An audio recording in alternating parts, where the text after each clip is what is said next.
Well, as Advent begins, who better to help us prepare for Christ's birth than the man who plays Jesus on The Chosen? Jonathan Roumie is a Catholic actor who stars in the highly popular TV series about the life and ministry of Jesus. The fourth season of The Chosen premieres February 1st.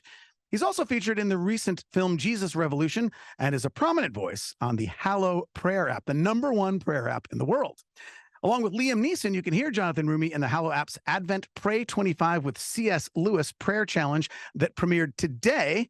Welcome to the Busted Halo Show in person, Jonathan Roumie. Thank you, Father Dave. Honored to be here. Great to have you. You came from the land of Hollywood, the land of all the Los way Angeles. east, just so you could be in our cool basement studios. Just to be here in the basement.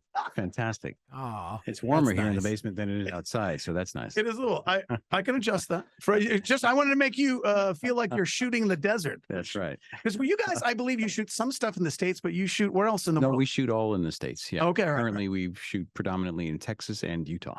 Oh, okay. Mhm. Because then it kind of looks like it's Yeah. desert-like. Got deserty. We got some water that, strangely enough, looks like the Sea of Galilee. Really? So, yeah. And Corpus Christi would make sense too. You're shooting Corpus Christi, Texas. No, we've never shot there. We're a little closer to Dallas, but Corpus Christi would be very ironic. Just in name, yeah. Of course.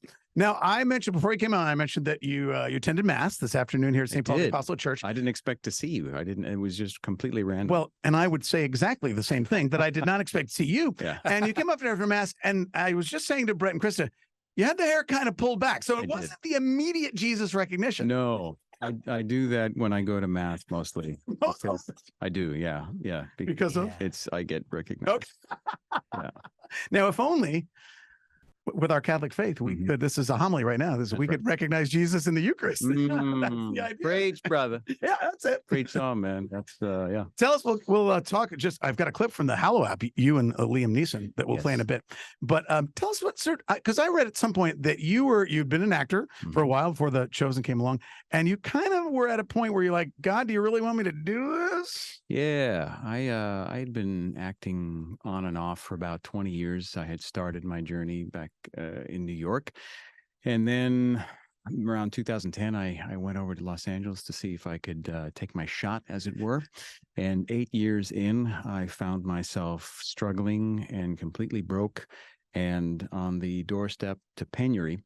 And that's a good biblical term. Yeah. I literally had enough food to last the day. Really? This one particular Saturday morning in May in 2018. Yep. And I got to that point where I was thousands of dollars in debt, and I was paying rent on credit cards, and I didn't have any other options. So the only thing I could think to do is to get on my knees and give my soul basically to the Lord, give everything to him, and just say, look, you brought me here. I don't know why I got to this point, but here I am, and I trust you. So my problems are now truly your problems. Yeah. So you got to help me take care of it. So I surrender. Yeah. And I left my house for a couple hours and came back, and when I got to my apartment, I opened my mailbox, and there were 4 checks staring me in the face. And I hadn't worked any of my side jobs that I was juggling for several weeks. Like, everything just kind of disappeared, and I was, I didn't know what was going to happen. And this miracle just happens hours after I surrendered to God. And at that point, I realized that I had, he basically stepped in because I stopped trying to micromanage him, Right. And once I did that and truly committed to the act of surrender, then I was able to be used in the designs that he had. And then 3 months later, I got the call for The Chosen. 3 months later. Yeah.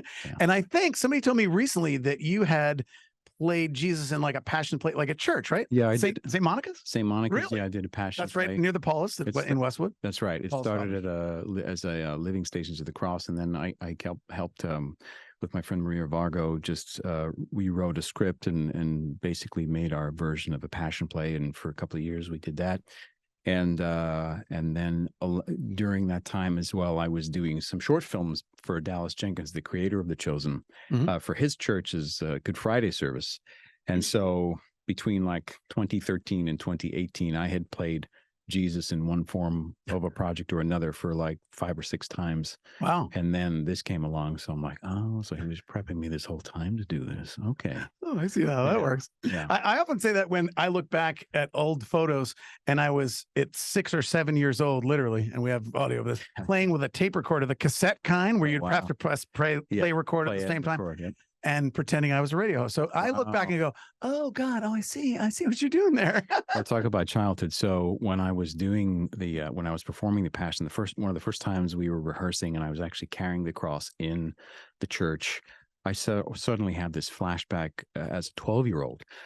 And I remembered being so enamored with the miniseries Jesus of Nazareth that I would watch it with Robert Powell. I would watch it every Easter. And one year, I must have been 11 or 12, I was so taken by the Via Dolorosa that I literally went into my Long Island backyard, found a couple of 2x8s, hammered them together into a life-size cross, painted the nails where the hands go and where the feet go, painted the blood, pulled a vine off a bush and made my own crown of thorns, and then proceeded to do my own way of the cross as a kid in my backyard, up to the crucifixion and death and everything. Wow. And so here I am, literally 33 years later, thinking like, about that. What the heck? Mike, talk about planting some seeds. Yeah. Jonathan Roumie is our guest here on the Busted Halo Show. You may know him as Jesus in The Chosen. Also recently in the film Jesus Revolution, where you played not Jesus, but a big fan of Jesus. Big fan. And we're also, for people that have downloaded the Hallow app, they can hear you in various forms, but something brand new today. First of all, the Hallow app, those guys and gals over there are amazing. #1 prayer app in the world. I remember years ago when they were starting out, we talked about it on the show, and it's just really exploded. You've been involved for a while, right? I got asked to work with them pretty early on, and it was an immediate yes, because I saw the work that they were doing, and they have hearts for evangelization and leading people to prayer, and I was very much. I mean, I feel very convicted to get people to pray more. So it was through my art, and so this was just like a natural extension of what I do as an actor for like The Chosen. So, and people can probably detect if they're sitting in their cars listening to us that you kind of got the voice that works well on radio. Hopefully, yeah. I've been told. Yeah, I've been told. But now, speaking of a voice, so this project that you're working on that just premiered today on the app. Is you and another famous voice who not played Jesus, but played God, I guess, in a sense. He played Aslan in the Chronicles of Narnia movie. Liam Neeson. You get to work with Liam Neeson. That's pretty cool. That was amazing. I got to. So are you studio with him, or was it done separately? Or well, I mean, recording the audio for the challenge we did separately. Yeah, but we did some press stuff together, and I got to meet him in person, which was just like an actor's dream. Meeting a master of his craft like him. It's just. Yeah, it was pretty intense.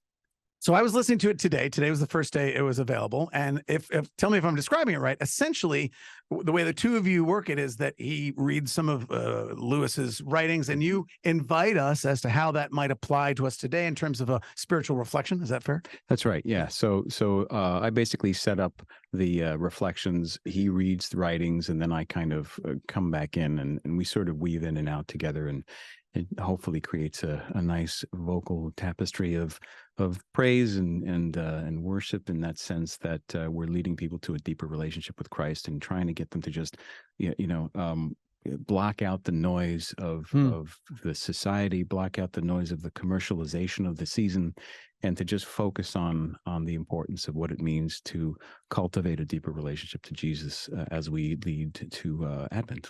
Well, we've got to Christmas, excuse me. Well, it's coming up. Advent started yesterday. Yes.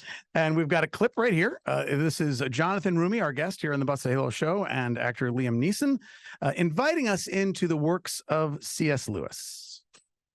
In his book, The Four Loves, Lewis speaks to the dynamics of love and why we so often close off our hearts to God and to others. To love at all is to be vulnerable.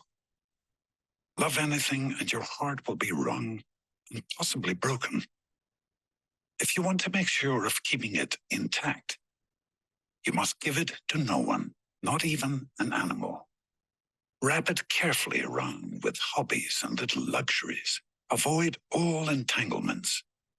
Lock it up safe in the casket or coffin of your selfishness. But in that casket, safe, dark, motionless, airless, it will change. It will not be broken. It will become unbreakable, impenetrable, irredeemable. Wrap it carefully around with hobbies and little luxuries. How often do we struggle with this? How often do we busy ourselves with comfort and distraction that pull us away from the things that really matter? How often do we fear giving up control? We lock ourselves up, rely on our own plans, and try to be the masters of our own destinies. What are we afraid of? That is the Advent Pray 25 with C.S. Lewis Prayer Challenge, which premiered today on the Hallow app. You heard the voice of Liam Neeson and our guest here on the Busted Halo Show, Jonathan Roumie. Hello. I think I'm hearing a lot of downloads right now at the moment because they're like, that sounds amazing. And I think one of the successes, if I'm not mistaken, of the Hallow app and some of the apps that are similar is what you were just describing before. People just need, I mean, they use their phones for a lot of things that are distractions and everything else, but it seems like people are really gravitating in our busy, crazy, complicated world. Just how can I put in my earbuds and just be quiet? I think when we have constant access to technology and technology has 24/7 access to us, yeah, that's the rub. it's a fight for our attention. There's so much fighting for our attention and distractions, and I think this is one of the ways where we try to, flip that notion on its head and make technology work for us to give us the peace, to give us that contemplation, to give us a sense of, meditative commitment to growing closer to Jesus this season. Prior to this, were you a C.S. Lewis fan? I'd read Screw Tape Letters. Sure, I've read bits and pieces of a few of his other books, but I wouldn't have said that I'm a voracious reader. Of course, I'd seen the Narnia films. Right. I was very familiar with his work there. But I mean, going through the challenge has made me want to go back and read all his stuff. For those that are interested and are now downloading, which, by the way, of course, we'll put a link on our radio blog, bustedhalo.com/radio. Even if you don't know what an app is, it's a link, and then it lights up on your phone. You press OK, and then you got it. And it'll remind you too. I love when I get the little reminder. Have you prayed today? I'm like, oh, I'm a priest. I shouldn't have. Don't call me out like that. Yeah, I know. Come on. But for those who might be now interested in it, coming up, what was something that, was there any particular thing that stands out for you that people will hear during the course of Advent? One of the pieces of C.S. Lewis's works that were like, boy, that resonates. I think talking about the choice you have to believe whether Christ was who he said he was, or if he was a madman, or quote, I think the devil of hell, liar, lunatic, Lord. I think that sort of challenge to people to not simply relegate him to the just a great moral teacher. He was just a great guy. Yeah, he just said some really good things that I think people it's going to stick around for a millennia or three. I don't think that's right. It works. And he certainly was. He was great with. He was all that people, and then some. But he was making people think about, even after thousands of years, oh wow, I never thought about that. Well, I guess that kind of makes sense when you put it that way. Yeah, thanks, C.S. Lewis. And I also think that the one quote from Jesus it's the living word, the word made flesh, right? And it has. A single sentence can have so much dimension and application and resonance for 1,000 different situations, and so it's I don't think just like a good guy, quote unquote, covers it, right? And so, but that's the beauty of our faith. So it'll be every day during the course of Advent. Today was the first one on the Hallow app. I mean, what I would pay, if there's like a premium upgrade, I would pay for the outtakes of Liam Neeson. Like occasionally say to I have a particular set of skills. I want to do the Hallow. I will find you. I will pray for you. Yes. Super helpful. Yes. Good. We're joined by Jonathan Roumie here in studio. You may know him as Jesus on The Chosen. You say that for Mass, you've changed your hair. So you've gotten the recognition now sometimes. Yeah. Now, like at a mall, Yeah. It's not just that he's getting recognized as Jonathan Roumie. I'm picturing like kids and stuff staring at him in the pew, like, he's Mom. up there and he's over there. Yeah, exactly. Nudging mom, like, well, you got to pull the hair back or you're going to be stared at the whole time. Yeah, it can get interesting. But yeah, it's sometimes it's out in malls or restaurants or there's upsides and downsides to celebrity, right? So I would hope that I think so. It's not the same as like somebody else. Would they kind of, the kind of people that would watch The Chosen would maybe or the thing still invade your space, maybe. But I mean, there's definitely some of that. Right. There's definitely some space invasion, right? But that's okay. What I try to do is I see it as part of this responsibility, and whatever downsides there are, and there are very few. I just offer it up. But I'm human. I'm broken like everybody else, and sometimes I'm tired, and sometimes I haven't eaten, and sometimes I'm hangry. So I have no idea what you're talking about. Yeah, I'm still picturing that one page in People magazine where it says like, "God, he's just like us," and it's you like taking the trash out or whatever. That was kind of Jesus's role. So, yeah, exactly. That's true. He was. I remember we spoke with you on Cardinal Dolan's show about the movie Jesus Revolution. Yes. It seemed like I loved that character for you. I mean, obviously, you didn't have to cut the hair. It wasn't like a military movie. I got to grow it out and grow out the beard even longer than I wear it. If people didn't catch that, remind us about that movie. Because it's fascinating. So Jesus Revolution. It's a true story, right? It's a true story based on the Jesus People movement of the early 70s. That's centered around Calvary Chapel, which was this community in Costa Mesa, Southern California, where this pastor, Chuck Smith of this church, kind of he intersected with this hippie street preacher named Lonnie Frisbee and this young teenager named Greg Laurie, who ultimately went on to become Pastor Greg Laurie. And it was literally this explosion of these personalities that created this movement. So Lonnie Frisbee was this kind of young rogue preacher who had recently had this very deep conversion through this vision that he had where Jesus basically showed him the Pacific Ocean, and instead of it being filled with water, he saw it filled with teenagers like hippies. And Jesus said, "You were going to bring these people to me." And from that moment, he had a straight conversion of heart and started preaching the gospel and bringing kids to church. And he got some friends of his who he met in a coffee shop, a band, and brought them to church. And they started playing rock music, but it was songs to Jesus, and nobody had ever heard that or done that. Right. So that started this wave, and it kind of took over, and I think culminated in like 72, 73 in Dallas with Billy Graham. At this event where the 250,000 kids showed up, and it was just an extraordinary period of time. And you had to play a hippie, and I got to play a hippie. Did that feel like a guy who loved Jesus? Well, I got to play a preacher who loved Jesus, but was also deeply, deeply flawed. He was a very wounded character, a wounded person in real life, and he had a lot of challenges. But he was also supremely gifted by God in the realms of the spirit, and he could.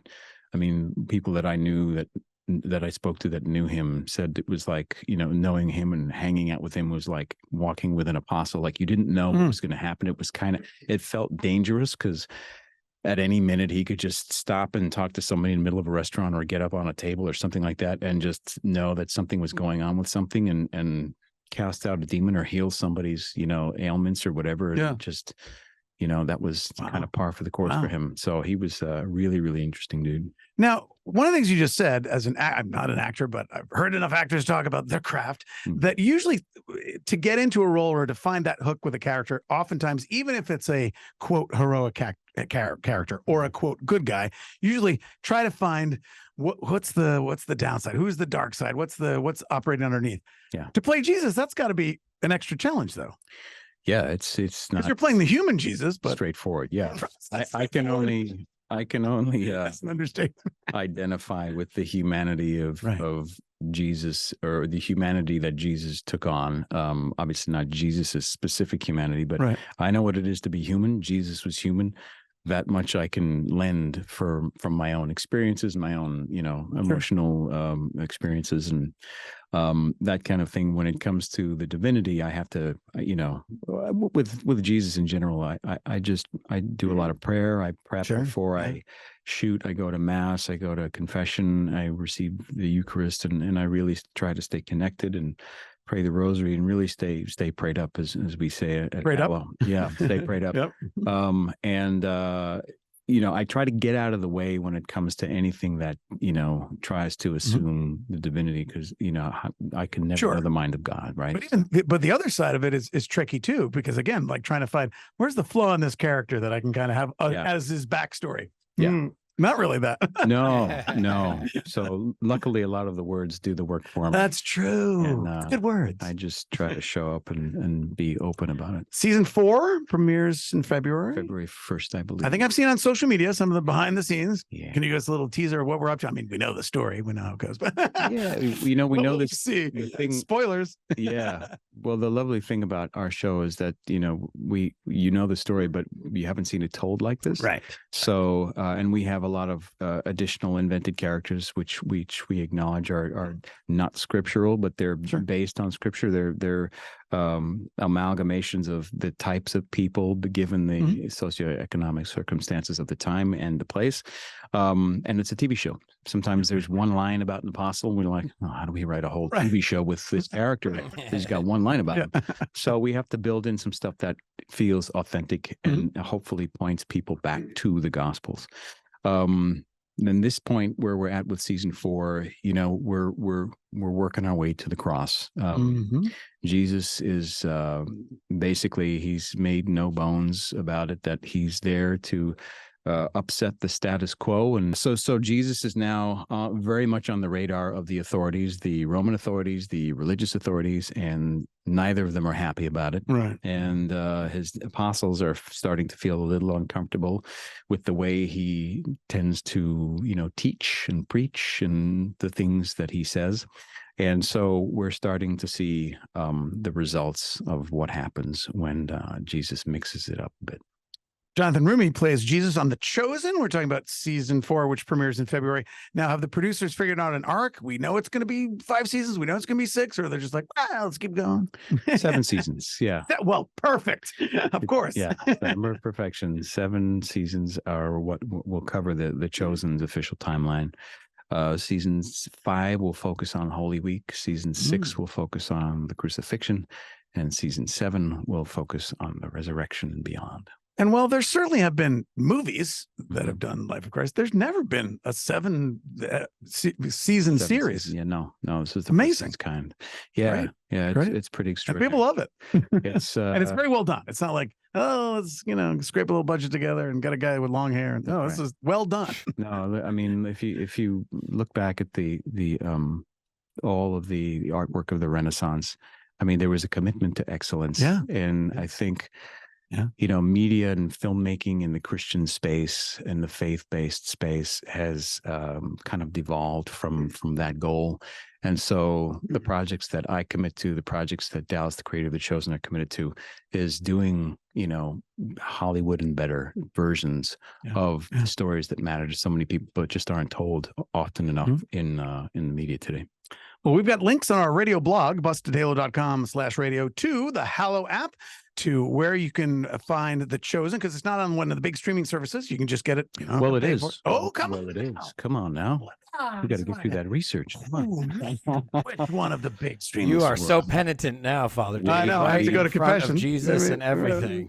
I'll be waiting behind you in confession line, okay? Just so you know. Yeah, you can find us on Netflix. You can find us on Amazon. You can find us on Peacock. All 3 seasons of The Chosen are available there. It's also available on its own app, which also has additional stuff. So people can still get that. Oh yeah, you can still if they don't have the other series. You know, and then in season 4 will premiere in movie theaters first. Nice. Yeah, so it'll be the entire season will premiere on the big screen, which is how it's meant to be seen. And we've got links to that. See, Krista knows all the links, even the host of them. Links to that, and of course the cool Hallow app. Love what they're doing over there at Hallow, and love hearing you and Liam Neeson together. Jonathan Roumie, thank you so much for joining us. Thank you, Father Dave. It's been a pleasure.